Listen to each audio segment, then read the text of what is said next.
A bill that would ban certain semi-automatic weapons with detachable magazines cleared the Colorado Senate today. Yeah, it got heated this week, and Senate Bill 3 is no longer a ban on certain guns, but Republicans, they still strongly oppose it. It's now passed the Senate, heavily amended, be added to a registry. This bill would not impact anyone who already owns these types of guns. With this amendment, this is no longer just banning guns. They believe it's turning a right into a privilege. Hello, Earthlings, and welcome to another episode of the Dicecast with your boys, the Thundering Dice Brothers. On today's episode, Ian and I take a quick look in Colorado Senate Bill 25-003, or the semi-auto ban. Without further ado, let's get all up in your Second Amendment rights. Marksmanship. God, speaking of which, soon in Colorado, this is the only kind of gun you'll be allowed to have. It's so depressing. Bolt action. Why is our legislator being so stupid?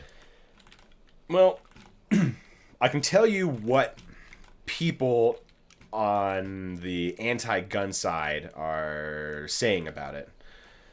Okay, do please. So, one of the big things that they're mentioning is that Colorado is the mass shooting capital of the nation.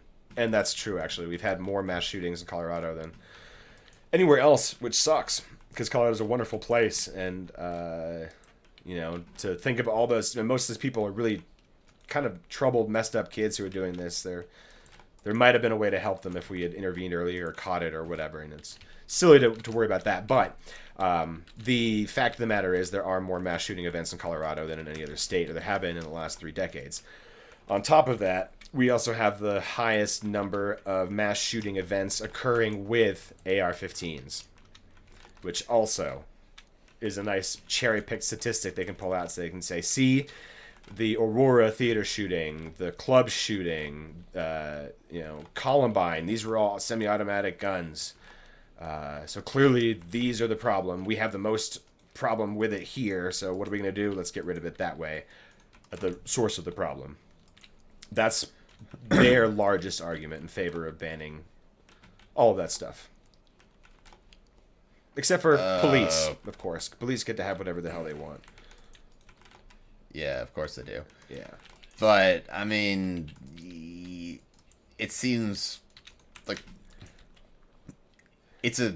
the argument seems very hollow and not well thought through. Because just because a few bad eggs have committed some heinous and dumb crimes for no good reason and killed a boatload of innocent people with a certain type of style of firearm, why penalize every law-abiding person? A lot of those mass shooting events were carried out with or by previously law-abiding citizens with perfectly legally purchased firearms. Yeah, like you're not gonna legislate gun safety like the killings. I mean, like in this respect, because I mean, like you can make like the penalty for murder harsher, and you can make longer sentences. All of these other like punitive type of things. But the root cause of why random people are just snapping for who knows what reason and deciding to go into any type of place and mow a boatload of people down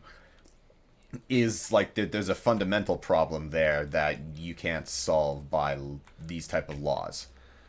Yeah, and I hate to be that guy, point to mental health and say we need better mental health and stuff like that. But that would certainly go a long way, and that kind of gets rolled into just the general state of healthcare.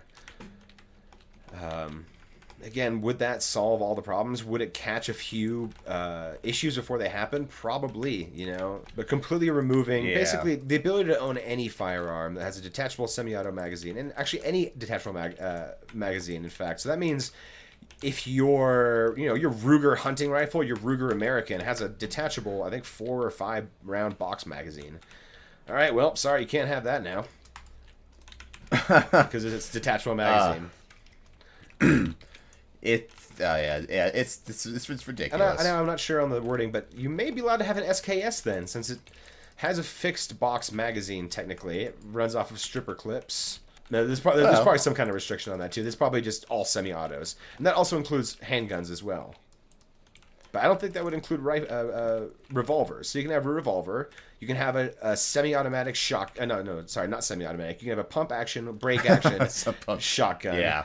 Or you can have a bolt action rifle with a fixed magazine.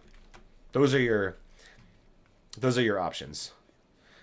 It's very generous of what they're leaving us. Only one of those seems like okay for what most people buy a gun for, and that's home defense. Yeah. And that'd be the shotgun. And even that, I would argue, is a more difficult gun to perform defensive maneuvers with. May I suggest the Benelli M4? Than something like an AR-15 for one big reason.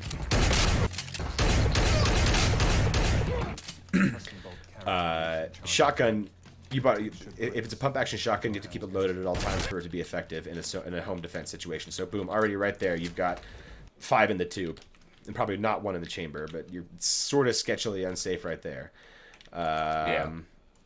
Reloads on that, if you empty that 5 and you fucked it up, you missed or whatever, it's dark or that person's still coming at you, doing a tactical reload on a pump action shotgun under duress is a whole lot harder than putting another magazine into your rifle. Oh yeah, so many more plus steps. You can carry, at least Colorado law stipulates no more than 15. So let's say you can carry 15 rounds in your AR-15 or in your Ruger Mini 14.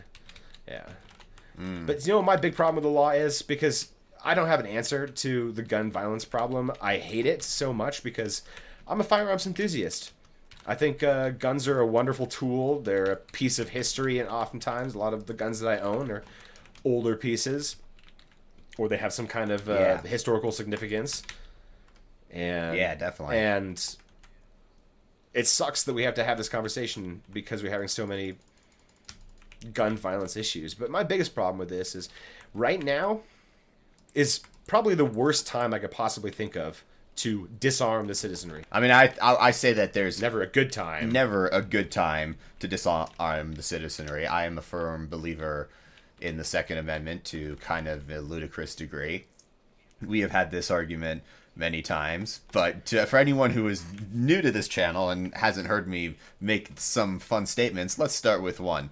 I will make an argument that regular citizens should be able to own tactical and nuclear weapons. I don't think it's a good idea in principle, but under the law as it stands for the Second Amendment, I will go sometimes to fun and absurd lengths to show the need to have a constitutional amendment to the Second Amendment to stop people like me from actually making this argument.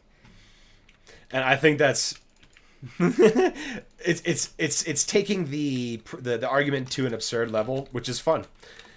Yes, it is fun. But it's absurd. No reasonable person is going to say and actually argue for the personal possession of nuclear weapons, like in the same way that you should be you can't just go to a Walmart and buy a nuke.